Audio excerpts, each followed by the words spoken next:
से कुछ ना कुछ जानकारी भी हासिल करेंगे और राजनीतिक चर्चाएं भी करेंगे। आज धर्म पर बात करने के लिए हमारे साथ मौजूद हैं मौलाना सैयद अरशद अफजली।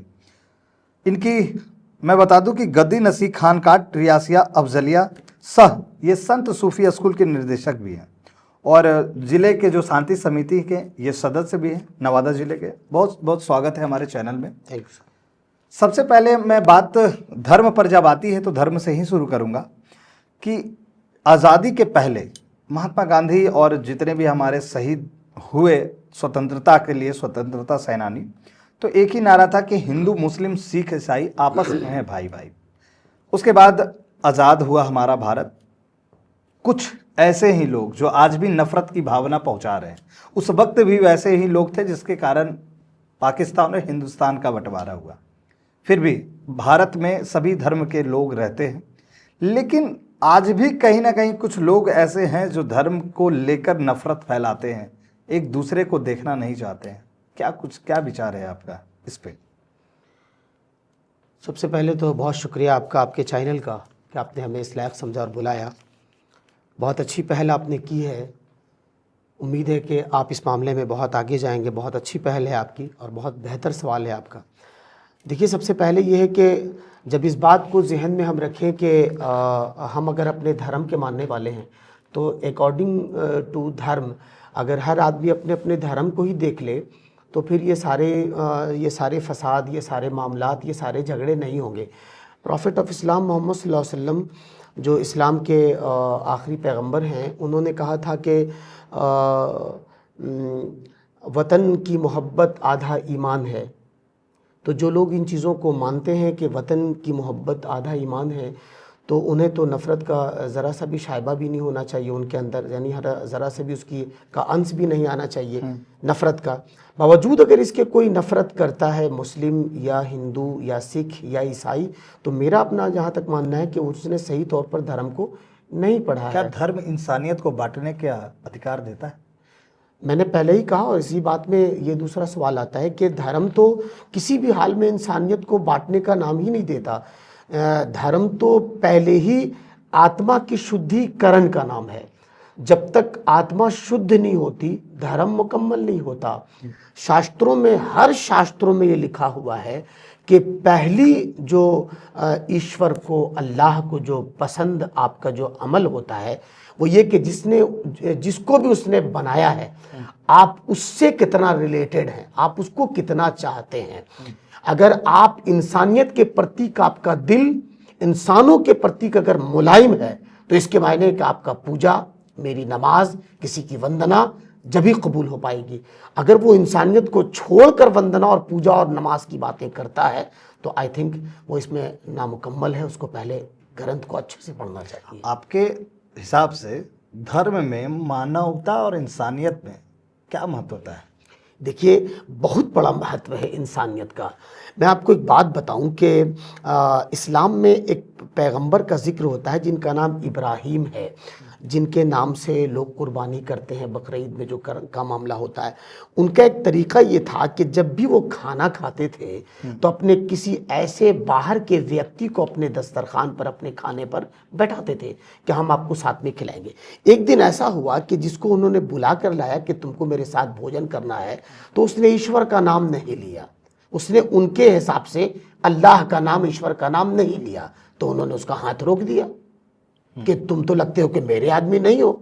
हमने जिसको भी खिलाया है वो अपने आदमी को खिलाया है। तुम तो ऐसा लगता है कि तुम बाहर से आदमी आ गए हो, कि लगता है तुम नास्तिक हो, कि तुम ईश्वर का नाम नहीं लेते, तुम खुदा का नाम नहीं लेते। तो उसने कहा कि हाँ, सही आपने पहचाना, हम नास्तिक हैं, हम किसी ईश्वर को नहीं मानते। तो उन्होंने कहा कि स्टैंड अप, आप खड़े हो जाओ और मेरा दस्तरखान छोड़ दो, मेरा घर छोड़ दो। वो उठा और चला गया।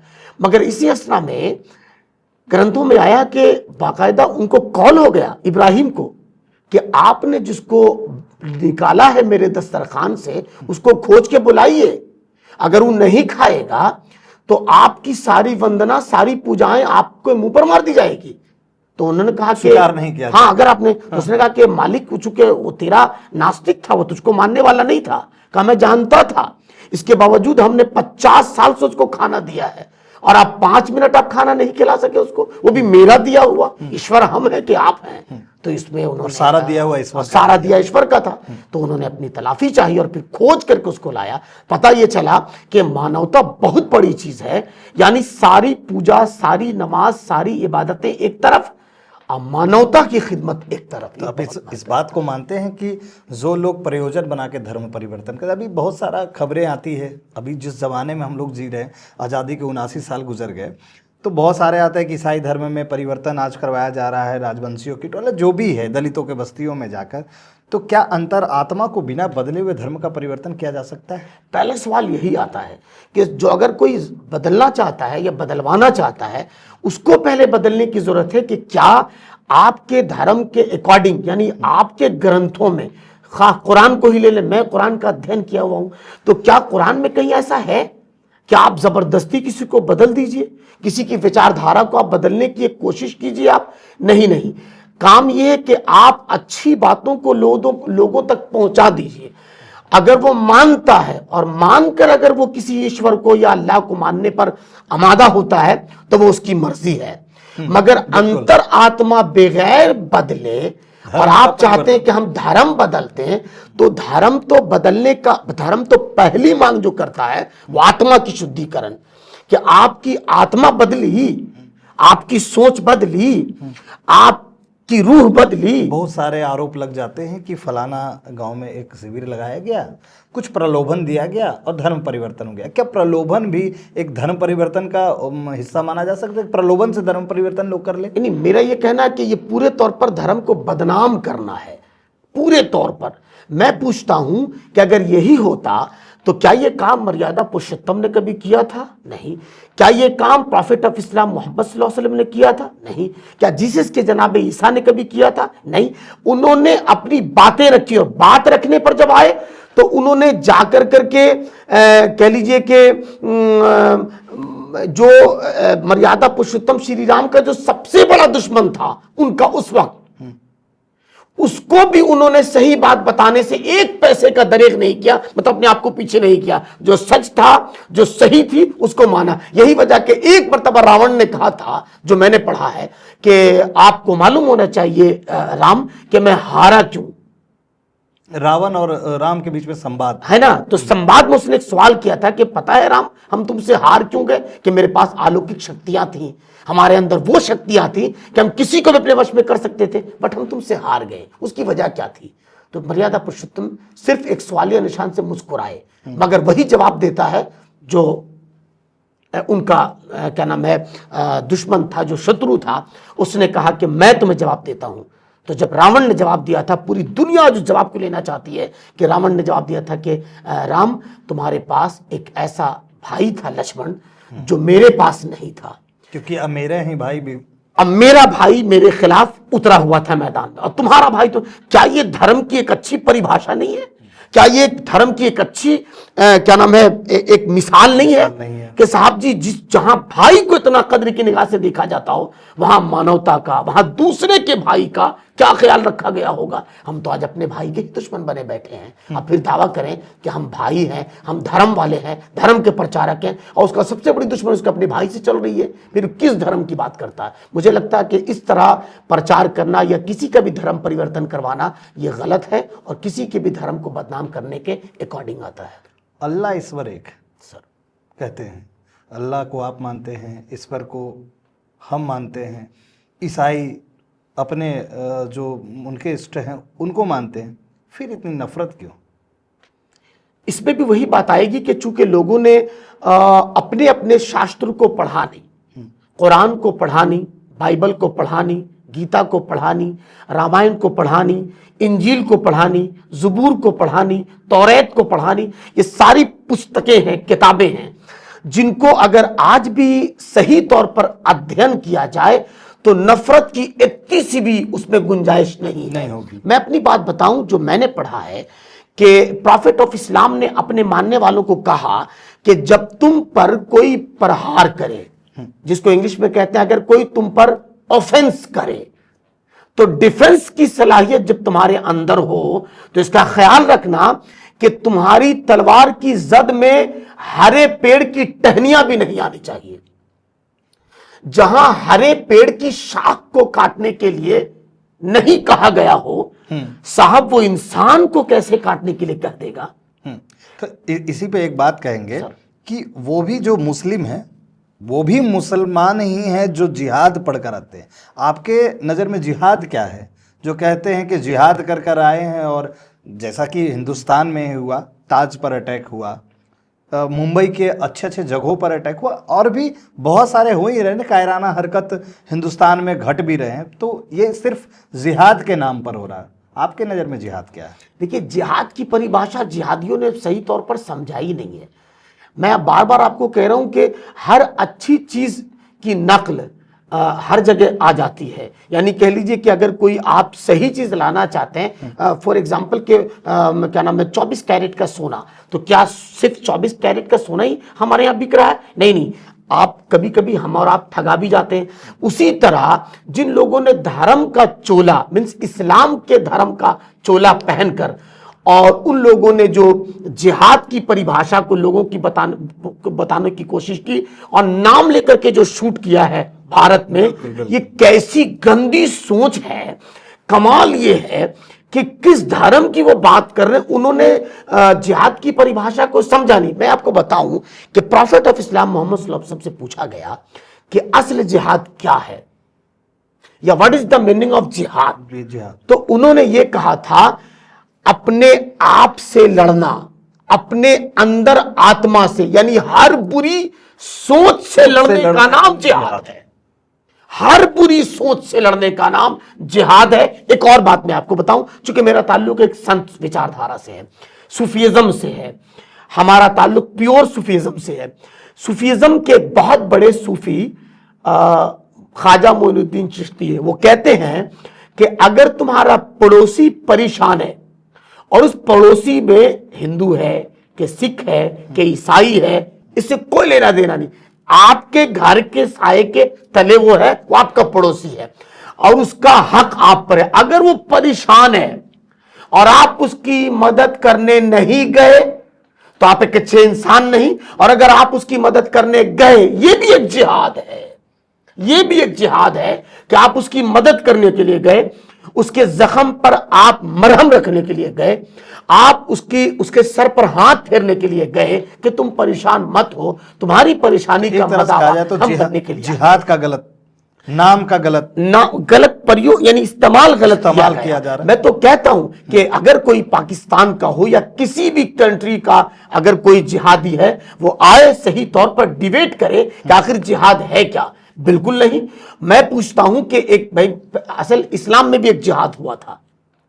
सबसे पहले इस्लाम में कहां से जिहाद शुरू हुआ आपको मालूम होना चाहिए। प्रॉफिट ऑफ इस्लाम मोहम्मद सल्लल्लाहु अलैहि वसल्लम के एक नवासे हैं जिनका मुहर्रम में हुसैन जो आपने सुना होगा, उनको शहीद किया गया और उनको मारने वाला यजीद था। इस्लाम धर्म में सबसे पहला आतंकवाद यजीद, और उस आतंक का सर कुचलने के लिए अगर कोई खड़ा हुआ उसका नाम हुसैन है। यानी उस आतंक को खत्म करने के लिए एक जबरदस्त जिहाद किया गया। उस जिहाद करने वाले का नाम हुसैन और उस आतंक का दूसरा नाम यजीद था। तो आप कैसे, आप खुद पूछ लीजिए, इस जिहाद को लड़ने की खातिर प्रॉफिट ऑफ इस्लाम के नाती ने, नवासा ने, उनके घर वालों ने अपने घर वालों को कुर्बान कर दिया, भाई को कुर्बान किया, बच्चों को कुर्बान किया, 3 दिन तक पानी नहीं पिया, भूखा प्यासा रखा गया। आज लोग गली गली में हुसैन करते, मुझे लगता है कि वो सही तौर पर जानकारी उनको नहीं है। वो जान जाएं कि ये पहली युद्ध है, ये पहली लड़ाई है जो एक आतंकवाद के खिलाफ लड़ी जाने वाली लड़ाई है, लड़ने वाला जिहाद कर रहा है। लेकिन आज के दौर में जो जिहाद का नाम लेकर इस तरीके की हरकत करते हैं, तो वो कहीं ना कहीं एक सोची समझी साजिश के तहत नाम सिर्फ बदनाम करने की। मुझे लगता है कि जिहाद नहीं, ये सियासत है। चलिए दूसरी बात एक और करें कि भारत में बहुत सारे मठ है, आश्रम है, खानकाह है, खालिसा है, गुरुद्वार का है। ये सभी जितने भी धर्म हैं सभी के अपने अपने बने हुए हैं। क्या उद्देश्य है इसका? भारत की सबसे अच्छी खूबसूरती यही, आपके सवाल में बहुत क्या नाम है, बहुत प्यारा लगा इस सवाल को लेने पर मुझे, कि असल जो भारत की सभ्यता है, जो भारत की अच्छाई है, खूबसूरती है, जिसके बारे में कहा गया कि भारत सोने की चिड़िया सोने है। की चिड़िया। आई थिंक कि सोने की चिड़िया हमारे और हम जैसे, मैं तो अपने बारे में कहूँ कि मेरे जैसे गंदे लोगों की वजह से भारत सोने की चिड़िया नहीं है। सोने की चिड़िया उन्हीं की वजह से थी जो संत थे, जो ऋषि थे, जो मुनि थे, जो सूफी थे, जिनके विचारधाराओं में एक ही बात होती थी कि ईश्वर ने जिसको भी बनाया है, जिसके अंदर लाल ब्लड है, लाल खून है, हाँ खून लाल है, वो मेरा है। क्यों? उसको बनाने वाला एक ही अल्लाह है, एक ही ईश्वर है, जिसने पूरे ब्रह्मांड को बनाया, और बनाकर जिसने भी जिसको उसने जीव दिया, जान दिया, उससे प्यार करने वाले का ही नाम ऋषि है, मुनि है, आपको जाकर करके सूफी है ना, बाबा है, संगत वाले लोग हैं। ऐसी विचारधाराओं की वजह कर ही हमारा भारत सोने का चिड़िया कहलाया है। इसी वजह करके इनके यहां आज भी देखिएगा आप कि मठों में भंडारा चलता है, खानकाहों में लंगर चलता है, कलीसा में भी, वहां भी क्या नाम है, गरीबों के लिए खाने का इंतजाम किया जाता है, गुरुद्वारा में भी लंगर का इंतजाम किया जाता है। मैं आपको बताऊं, एक सूफी है जिनका नाम हजरत निजामुद्दीन औलिया है, जिनका दिल्ली में मज़ार है। कहा जाता है कि जिस वक्त उनका जमाना था, उस वक्त बादशाह तुगलक का जमाना था, 7 ऊंट से सिर्फ प्याज का छिलका पिकाता था, इतना खाना बनता था गरीबों के लिए, और कह लीजिए कि मानव कल्याण के लिए, कि बादशाह की नींद उड़ गई। आज तो गरीबों का खाना भी धर्मों में बांट दिया गया। हाँ।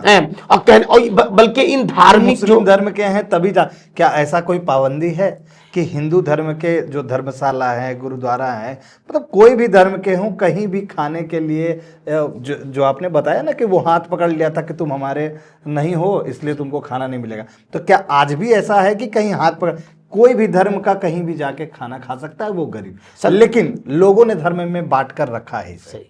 संतों की विचारधारा तो यही रही है, सूफियों की विचारधारा तो यही रही है कि देने वाला इंसान है और उसका बनाया, कुछ चंद लोगों ने इसे खराब कर इसको खराब किया है, वरना यहाँ कोई भेदभाव। एक चीज देखिए, सियासत जो भारत का सियासत या फिर हर एक जगह का सियासत, अभी नेपाल में भी सियासत हो रही है जिस तरीके से, तो सियासत के करने वाले जो है टिप्पणियां जो करते हैं एक दूसरे का धर्म पर, क्यों हाईलाइटेड करने के लिए, अपने आप को ज़्यादा तेज दिखाने के लिए टिप्पणियां कर देते हैं धर्मों पर, तो क्या उनके बिना धर्म का ज्ञान प्राप्त किए हुए ऐसे टिप्पणियां करना उचित है? देखिए होता क्या है कि हमारे मतलब मैं किसी नेता का नाम नहीं ले सकता और न मैं किसी दल का, चूँकि मेरा ताल्लुक कभी भी नेताई से नहीं रहा और न रहेगा, तो मैं कहता हूँ कि इन लोगों ने एक यानी नब्ज को पकड़ लिया है, एक कमज़ोरी को, और ये होना भी चाहिए। होता क्या है कि हर आदमी अपने धर्म के अकॉर्डिंग, हर आदमी अपने धर्म के प्रति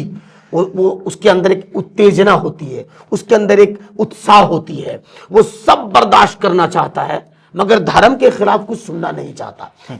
इसी को अंग्रेजों ने सबसे पहले भांपा था, जिसकी वजह कर उसने उसी का फायदा से गुलाम बनाया। अब उसने हिंदू मुस्लिम सिख ईसाई को पहले लड़वाया कि जानते हो ये तुमको बुरा कहता है, तुम जानते हो ये तुम्हारे क्या नाम है वंदना को बुरा कहता है, तुमको पता है ये तुम्हारी आजान को बुरा कहता है, और ये कहकर उसने लड़वाना शुरू किया। उसी तरह तर्ज पर आज भी सियासत आज हो रही है, और हम इससे समझ नहीं पा रहे हैं। मैं बगैर नाम लिए कहूंगा, आज भी आपके निगाह में बहुत सारे ऐसे नेता होंगे, और हम क्षमा चाहते हुए कहेंगे कि जो कल तक साइकिलों पर चलते थे, आज डिफेंडर, आज उनके पास जिन गाड़ियों की कतारें लगी हैं, हम शायद उनका नाम भी नहीं ले पाएंगे, क्योंकि मेरे पास उतना ज्ञान नहीं है, हमको पता नहीं है। जिन गाड़ियों से वो चल रहे हैं, आपको पता है कि वो दुकान कौन सी थी उनकी?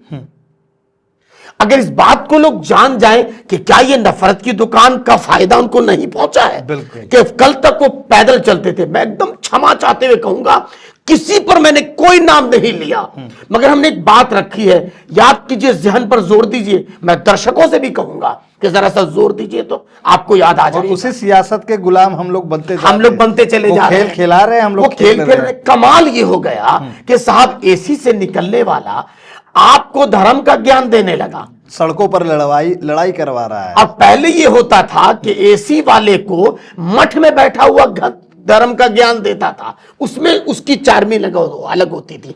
वो बैठा था जमीन पर, वो पहनता था खड़ाऊ, वो पहनता था क्या नाम है फटा बोरिया और कपड़ा, और फिर जब वो धर्म का ज्ञान देता था तो उसकी जबान में रस होता था, वो लड़वाता नहीं था। उसी धर्म की मतलब धर्म क्या है? इंसानियत की पढ़ाई, एक अच्छी बात, ईश्वर का सही मार्ग बताना कि तुम किस हाल में हो और तुमको ईश्वर की प्राप्ति कैसे होगी, यही धर्म बस यही धर्म था। हर हाल में जो भी आया है उसको लौट कर जाना है। लौटने से पहले पहले हर ऋषि, हर मुनि, हर सूफी, हर संत, हर बुजुर्ग, हर वली यही कहता है कि वहां जाने से पहले उसको पहचान लो, और वो उसको पहचानने के लिए उसके बनाए हुए को पहले पहचानना होगा। और यही पहचान लोग तो आपसी बस मूलभूत सुविधाओं के लिए, मैंने बताया कि आज 79 साल बीत गए आज़ादी के, लेकिन जिस परिस्थिति में एक गरीब के बच्चे, एक दलित के बच्चे, एक अज्ञानता का शिकार है, उन बच्चे को आप देखिए, गांव गलियों में जाइए तो आपको यही मिलेगा कि नंगे पांव, भूखे बदन, मतलब नंगा बदन और भूखा बच्चा जो है वो बेताब है। तो मूलभूत सुविधा नहीं मिले, लेकिन सियासतदारों के घर में उतना से ज़्यादा खाना जो है कुत्ते खा रहे हैं, बड़े बड़े जो जानवर पाल रहे हैं वो खा रहे हैं। उसकी वजह यही है जो मैंने आपके दर्शकों को पहुंचाने की कोशिश की, आपके चैनल के माध्यम से, कि आप यही जानकारी अपने जहन में रखें कि आप वो कहां थे, कहां पहुंच गए। आपको याद होगा कि वो पैदल चलते थे और आज वो पजोरों से चल रहे हैं, अच्छी गाड़ी से चल रहे हैं, और आप सिर्फ इनकलाब का। और चूंकि वो अगर वो यानी विकास की बात करें, सड़कों की बात करें, नालियों की बात करें, क्या नाम है तरक्की की बात करें, ये मूलभूत सुविधा है, तो इसकी बात करनी चाहिए थी। मगर वो आपको इसको छोड़कर बात करा रहे हैं कि धर्म लाओ, कुरान लाओ, गीता लाओ, रामायण लाओ। भाई इसके लिए हमारे लिए, मेरे लिए प्रॉफिट ऑफ इस्लाम काफी है और आपके लिए मर्यादा पुरुषोत्तम काफी है। वो चले भले गए हैं, मगर उनका मार्ग, उनका रास्ता, उनकी किताबें, उनके आदर्श आज भी हमारे लिए सर्वोपरि हैं। हम उसको पढ़ते जा रहे हैं। भारत के सियासत को कैसे देखते हैं? सियासत भारत की भी ऐसे ही कुछ होती जा रही है कि यहां सिर्फ धर्म की बात की जाती। अब तो एक सूफी और एक ऋषि और मुनि बहुत कराह में है, बहुत दर्द में है। ये एक बड़ा जबरदस्त सवाल है, शायद हम इस पर अगर जवाब दें तो लोगों को नाराजगी हो जाएगी। अब मठ से नहीं निकलना चाहते सूफी, अब ऋषि कुछ नहीं कहना चाहते कि उन पर भी टिप्पणियां लोग करने लगे हैं। पहले जो आपके धर्म में यानी सनातन धर्म के जो सबसे उच्च आसनधारी होया करते थे, अगर वो कुछ कह देते थे तो उनकी बात जमी टल्लम न जमा टल्लम, उनकी बात बिल्कुल मान ली जाती क्यों? कि कहने वाला एक शास्त्रधार बोल रहा है। लेकिन आज तो राजनीति में वो भी खराब हो गए। मगर अब ये हो गया कि अब उनको कोई सुनने वाला नहीं। अगर वो सही बात बोलते तो आप लोग उनकी बुराई करने लगते हैं।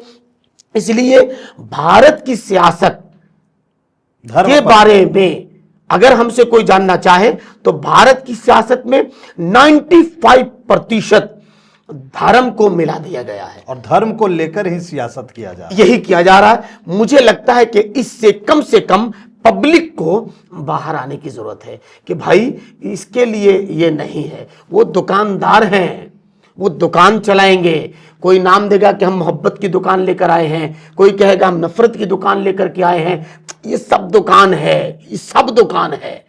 आपको इस दुकानदारी के चक्कर में नहीं जाना।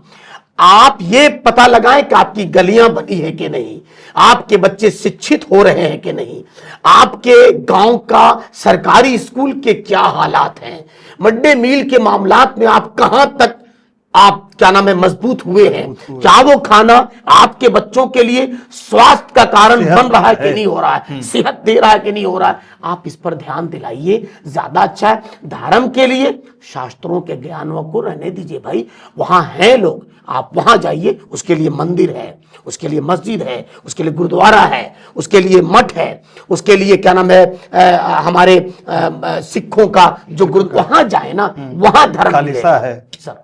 चलिए, तो बहुत बहुत धन्यवाद, आपने समय दिया और लोगों को जानकारी भी दी और हम लोगों की बातें भी। बहुत थैंक्स, धन्यवाद। बहुत शुक्रिया।